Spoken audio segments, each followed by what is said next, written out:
पत्रुसको पहिलो पत्र पुस्तक परिचय।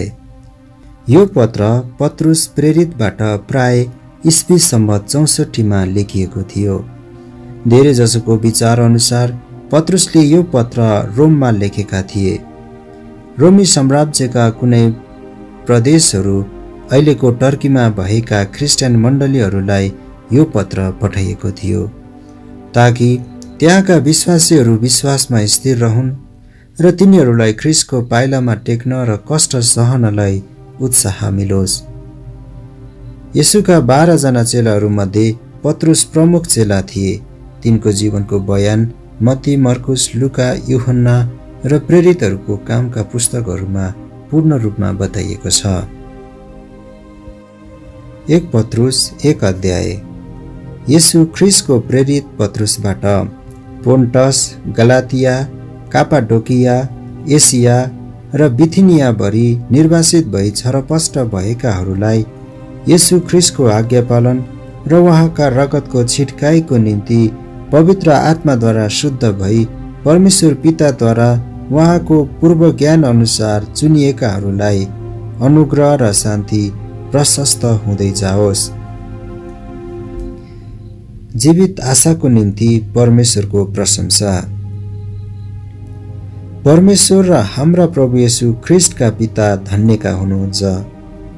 उहाँको महान कृपाले मृतकबाट येशू ख्रिस्टको पुनरुत्थानद्वारा एउटा जीवित आशाको निम्ति हामी नयाँ गरी जन्मेका छौँ। स्वर्गमा तिमीहरूको निम्ति साँची राखेको उत्तराधिकार अविनाशी, विशुद्ध र नओइलाउने किसिमका छन्। आखिर समयमा प्रकट हुन आँटेका मुक्तिको निम्ति तिमीहरू विश्वासद्वारा परमेश्वरको शक्तिबाट सुरक्षित राखिएका छौ। तिमीहरू यसैमा रमाउँछौ। यद्यपि अहिले थोरै समयको निम्ति तिमीहरूले विभिन्न किसिमका कष्ट भोग्नु पर्दछ। आगोबाट खारिने तर नष्ट भएर जाने सुन भन्दा पनि तिमीहरूको विश्वास मूल्यवान छ। तिमीहरूको यो विश्वास साँचो प्रमाणित होस् र येशू ख्रिस्ट प्रकट हुनुहुँदा प्रशंसा, महिमा र आदरको योग्य बनोस्। तिमीहरूले नदेखे तापनि उहाँलाई प्रेम गर्छौ। उहाँलाई तिमीहरू अहिले देख्दैनौ तापनि उहाँमाथि विश्वास गर्छौ र अवर्णनीय र गौरवमय आनन्दमा रमाउँछौ। तिमीहरूका विश्वासको प्रतिफल स्वरूप तिमीहरूले आफ्नो आत्माको मुक्ति पाउँछौ। तिमीहरूको निम्ति हुन आउने अनुग्रहको विषयमा अगमबाणी बोल्ने अगमवक्ताहरूले यही मुक्तिको खोजी र तलास गरेका थिए। तिनीहरू भित्र हुनुभएका ख्रिस्टको आत्माले ख्रिस्टका कष्टहरू र त्यसपछि आउने महिमाको भविष्यवाणी गर्नुहुँदा देखाउनु भएको समय र परिस्थितिको बारेमा तिनीहरूले खोजी गरेका थिए।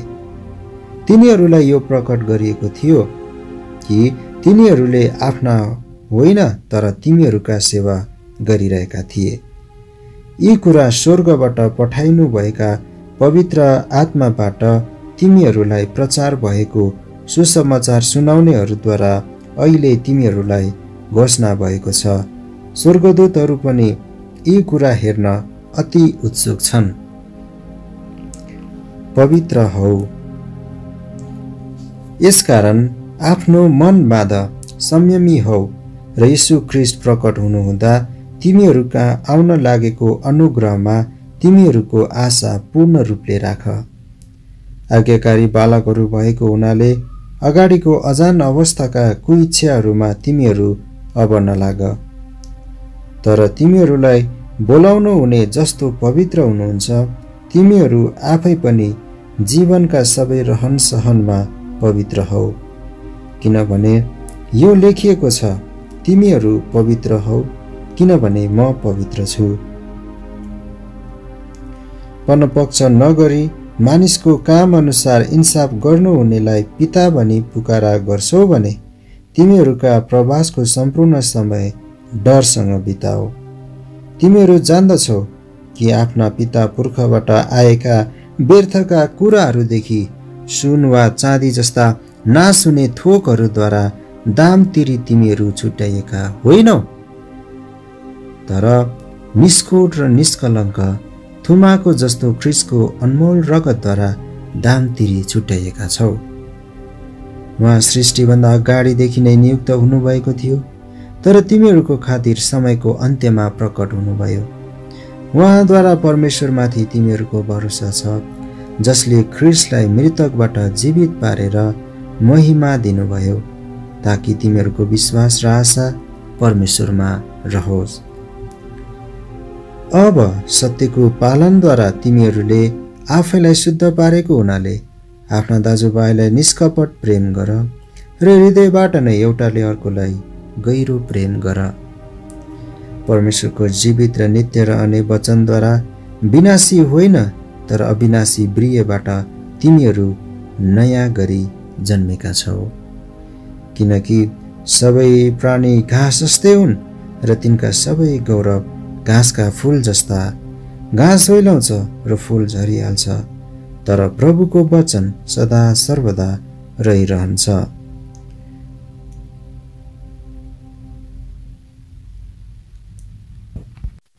एक पत्रुस 2 अध्याय। अनि तिमीहरूलाई प्रचार गरिएको सुसमाचारको वचन यही हो। यसकारण सबै दुष्टता, सबै छल र कपट र ईर्ष्या र सबै निन्दाहरूलाई त्याग। नयाँ जन्मेका बालकहरू जस्तै शुद्ध आत्मिक दूधको तृष्णा गर र त्यसबाट तिमीहरू आफ्नो मुक्तिमा बढ्दै जान सक्नेछौ। किनकि प्रभु कृपालु हुनुहुन्छ भन्ने कुराको स्वाद तिमीहरूले पाएका छौ। उहाँ कहाँ जाओ जो जीवित पत्थर हुनुहुन्छ, मानिसहरूबाट इन्कार हुनुभएको, तर परमेश्वरको दृष्टिमा उहाँ चुनिनु भएको र बहुमूल्य हुनुहुन्छ। तिमीहरू पनि येशू ख्रीष्टद्वारा परमेश्वरको दृष्टिमा ग्रहणयोग्य आत्मिक बलिदान चढाउने पवित्र पुजारी गिरीको निम्ति जीवित पत्थरहरू झैं आत्मिक घर बन्दै जाओ। किनभने धर्मशास्त्रमा भनिएको छ, हेर सियोनमा एउटा छानिएको र बहुमूल्य कुनै ढुङ्गो म बसाल्छु, र जसले उहाँमाथि विश्वास गर्छ त्यो शर्ममा पर्ने छैन। यसकारण तिमीहरू जसले विश्वास गर्छौ तिमीहरूको निम्ति त उहाँ बहुमूल्य हुनुहुन्छ, तर विश्वास नगर्नेहरूको निम्ति चाहिँ जुन ढुङ्गालाई भवन निर्माण गर्नेहरूले रद्द गरे त्यही चाहिँ कुनाको शिर ढुङ्गा बन्यो। एउटा ढुङ्गो जसले मानिसहरूलाई ठेस खान लगाउँछ, एउटा चट्टान जसले तिनीहरूलाई लोट्न लगाउँछ। किनकि तिनीहरू वचन उल्लङ्घन गर्छन् र लोट्छन्, तिनीहरूको निम्ति यस्तै हुन तोकिएको थियो। तर तिमीहरू त चुनिएका वंश, राजकीय पुजारीगिरी, पवित्र जाति, परमेश्वरका निजी प्रजा हौ।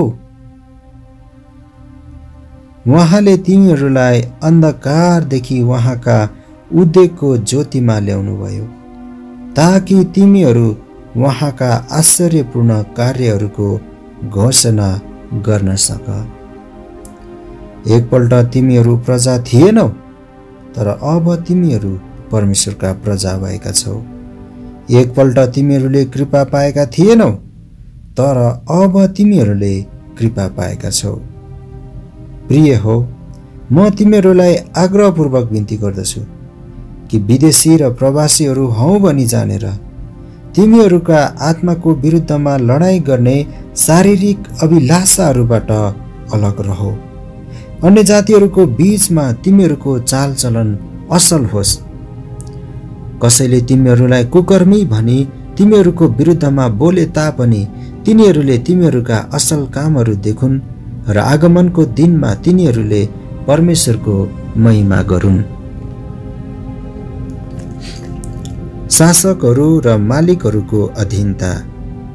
प्रभुको खातिर मानिसको हरेक शासनको अधीनमा बस, चाहे त्यो सर्वोच्च राजाको होस् अथवा हाकिमहरूको होस्, जो दुष्ट काम गर्नेहरूलाई दण्ड दिन र असल काम गर्नेहरूलाई प्रशंसा गर्न उहाँद्वारा खटाइएका हुन्छन्। किनकि परमेश्वरको इच्छा यही छ कि असल गरेर नै तिमीहरूले मूर्ख मानिसहरूको अज्ञानतालाई चुप गराउनुपर्छ। स्वतन्त्र मानिसहरू चाहिँ जीवन बिताओ, स्वतन्त्रतालाई कुकर्म गर्ने बाहना नबनाओ, तर परमेश्वरका दासहरू चाहिँ भएर चल। सबै मानिसहरूलाई आदर गर, भाइबन्धुलाई प्रेम गर, परमेश्वरसँग डराओ, राजाको आदर गर। कमरा हो, सम्पूर्ण आदरपूर्वक आफ्ना मालिकहरूको अधीनमा बस। तिमीहरूमाथि दयालु र भला हुनेहरूको अधीनमा मात्र होइन, तर निर्दयीहरूको अधीनमा पनि।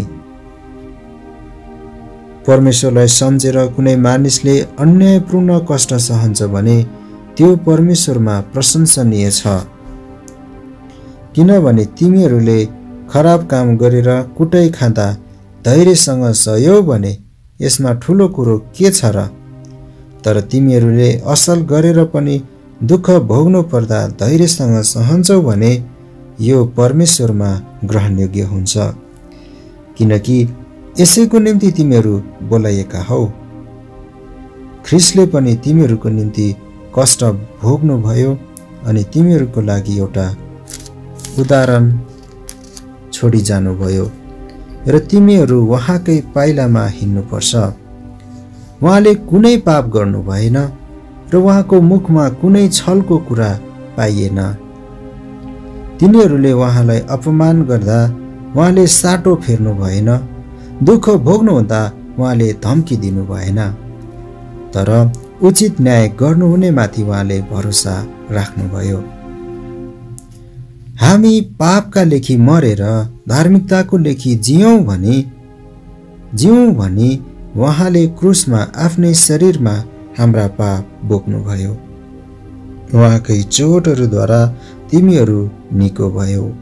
किनभने तिमीहरू भेडाहरू चाहिँ बरालिरहेका थियौ, तर अब तिमीहरूको आत्माको गोठाला र संरक्षक कहाँ फर्किआएका छौ। 1 पत्रुस 3 अध्याय। पति र पत्नी। पत्नी हो, तिमीहरू पनि आफ्ना पतिका अधीनमा रहो र यसरी तिनीहरूले वचन पालन नगरे तापनि आफ्ना पत्नीहरूको आचरणले गर्दा शब्द बिना पनि तिनीहरूका मनको परिवर्तन हुन सक्छ। तिमीहरूको जीवनको शुद्धता र श्रद्धा देख्दा तिनीहरूको परिवर्तन हुनेछ। केशको सिंगार, सुनको गहनापात र दामी वस्त्र तिमीहरूको बाहिरी सिंगार पटार्नुहोस्। तिमीहरूका भित्री हृदयलाई भलो र शान्त आत्माको अविनाशी रत्नले सजाओ, जो परमेश्वरको दृष्टिमा साह्रै मूल्यवान छ। किनकि यही किसिमले अघि परमेश्वरमा आशा राख्ने पवित्र स्त्रीहरूले पनि सिंगार गर्थे र आफ्ना पतिका अधीनमा बस्थे। साराले जस्तै, जसले अब्राहमलाई स्वामी भनेर तिनको आज्ञा पालन गर्थिन्। यदि तिमीहरूले उचित काम गर्यौ र कुनै कुरामा भयभीत भएनौ भने तिमीहरू उनकै छोरीहरू ठहरिनेछौ। पति हो, त्यसै गरी आफ्ना पत्नीसँग विचारशील भएर बस र स्त्रीलाई अबला ठानी आदर गर्ने गर, किनकि तिमीहरू जीवनका अनुग्रहका साझै हकदार हौ। यस हेतुले कि तिमीहरूका प्रार्थनामा बाधा नपरोस्। असल काम गर्दा आउने कष्ट। अन्त्यमा तिमीहरू सबैमा आत्माको एकता राख, एउटाले अर्कोलाई सहानुभूति देखाओ, भातृप्रेम गर, कोमल हृदयका हौ र नम्र मनका हौ। खराबीको बदला खराबी नगर्ने अथवा अपमानको बदला अपमान नगर्ने, बरु त्यसको सट्टामा आशिष दिने हौ। किनकि यसैको लागि तिमीहरू बोलाइएका छौ कि तिमीहरूले आशिष प्राप्त गर्न सक। किनकि जसले जीवनलाई प्रेम गर्छ र असल दिनहरू देख्ने इच्छा गर्दछ, त्यसले आफ्नो जिब्रोलाई खराबीबाट र आफ्ना ओठलाई छली कुरा बोल्नबाट अलग राखोस्। त्यो खराबीबाट फर्कोस् र असल गरोस्, त्यसले शान्तिको खोजी गरोस् र त्यसको पछि लागोस्। किनकि परमेश्वरको नजर धर्मात्माहरूमाथि रहन्छ र उहाँको कान तिनीहरूका प्रार्थनातिर खुला हुन्छन्, तर परमप्रभुको मुहार खराबी गर्नेहरूको विरुद्धमा हुन्छ। यदि तिमीहरू भलाइको निम्ति उत्साहित छौ भने तिमीहरूको हानि गर्ने को हुन्छ र? तर धार्मिकताको खातिर दुःख भोग्नै परे तापनि तिमीहरू धन्यका हौ। तिनीहरूको धम्कीको डर नमान र भयभीत नहौ, तर ख्रिस्टलाई प्रभु मानेर तिम्रो हृदयमा उहाँको श्रद्धा गर। तिमीहरूमा भएका आशाको विषयमा कसैले सोधपुछ गरे त्यसको जवाब दिन सधैँ तत्पर बस, तर त्यो काम नम्रता र श्रद्धा साथ गर। तिमीहरूका विवेक शुद्ध राख, ताकि तिमीहरूको विरोधमा बोल्ने र ख्रिस्टमा तिमीहरूका चालचलनको निन्दा गर्नेहरू लज्जित हुन्। यदि परमेश्वरको यस्तै इच्छा छ भने खराबी गरेर दुःख भोग्नुभन्दा भलाइ गरेर दुःख भोग्नु नै असल हो। किनभने हामीलाई परमेश्वर कहाँ ल्याउन ख्रिस्ट पनि पापहरूको निम्ति सदाको लागि एकचोटि मर्नुभयो। उहाँ शरीरमा मारिनुभयो, धर्मी जन अधर्मीहरूको निम्ति, तर आत्माद्वारा जीवित पारिनुभयो। यसै आत्मामा उहाँ जानुभयो र कैदमा परेका आत्माहरूलाई पनि प्रचार गर्नुभयो। ती आत्माहरूले प्राचीन कालमा आज्ञा पालन गरेनन्। जब नोआको समयमा जहाज बनाउँदा परमेश्वरले धैर्य धारण गरी पर्खिनु भएको थियो। त्यस जहाजमा थोरै अर्थात् 8 जना मात्र पानीद्वारा बचाइए। यही पानी बप्तिस्माको एउटा रूप हो जसले तिमीहरूलाई बचाउँछ। यो शरीरको मैला हटाए जस्तो होइन, तर शुद्ध विवेकको निम्ति परमेश्वर तर्फको एउटा प्रतिज्ञा हो। यसले मृतकबाट भएको येशू ख्रिस्टको पुनरुत्थानद्वारा तिमीहरूलाई बचाउँदछ। उहाँ स्वर्गमा जानुभयो र स्वर्गदूतहरू, अधिकारहरू र शक्तिहरूलाई बसमा पारी परमेश्वरको दाहिने बाहुलीपट्टि विराजमान हुनुहुन्छ। 1 पत्रुस 4 अध्याय। परमेश्वरको निम्ति जिउनु। जसरी ख्रिस्टले शरीरमा दुःख भोग्नुभयो, त्यसरी नै तिमीहरूले पनि त्यही किसिमको विचार धारण गर। किनभने जसले शरीरमा दुःख भोगेको छ त्यसले पाप गर्न छोडेको हुन्छ। यसरी त्यसले आफ्नो जीवनको रहल समय फेरि मानिसको कुइच्छामा होइन, तर परमेश्वरको इच्छामा बिताउँछ। बितेका दिनमा अन्य जातिहरूले गरे झैं तिमीहरूले व्यभिचार, कुवासना, मद्यपान, मोजमजा, पिएकटपन र घृणित मूर्ति पूजामा प्रशस्त समय बितायो। तिमीहरू तिनीहरूसँग भ्रष्टताको बाटोमा नहिँडेका देखेर तिनीहरू छक्क पर्छन् र तिमीहरूको बदखाई गर्छन्। तर जीवित र मृतकहरूको न्याय गर्न तत्पर हुनुहुनेलाई तिनीहरूले लेखा दिनुपर्नेछ। यसै कारण मृतकहरूलाई पनि सुसमाचार सुनाइयो, ताकि तिनीहरूले मानिसहरू जस्तै शरीरमा इन्साफ पाए तापनि आत्मामा तिनीहरू परमेश्वर जस्तै जिउन्। सबै कुराको अन्त्य नजिकै आएको छ। यसकारण आफ्ना प्रार्थनाको निम्ति शुद्ध मनको र सचेत भइरहो। सबैभन्दा बढी एक अर्काप्रति तिमीहरूको प्रेम अटल रहोस्, किनकि प्रेमले नै असंख्य पापहरू ढाक्दछ। बिना गनगन एउटाले अर्काको अतिथि सत्कार गर। जसले जस्तो वरदान पाएको छ, परमेश्वरका अनुग्रहका विभिन्न वरदान पाएका भण्डारे झैं ती एक अर्काको निम्ति प्रयोग गर। यदि कसैले बोल्दछ भने परमेश्वरको वचन बोले जस्तै त्यसले बोलोस्।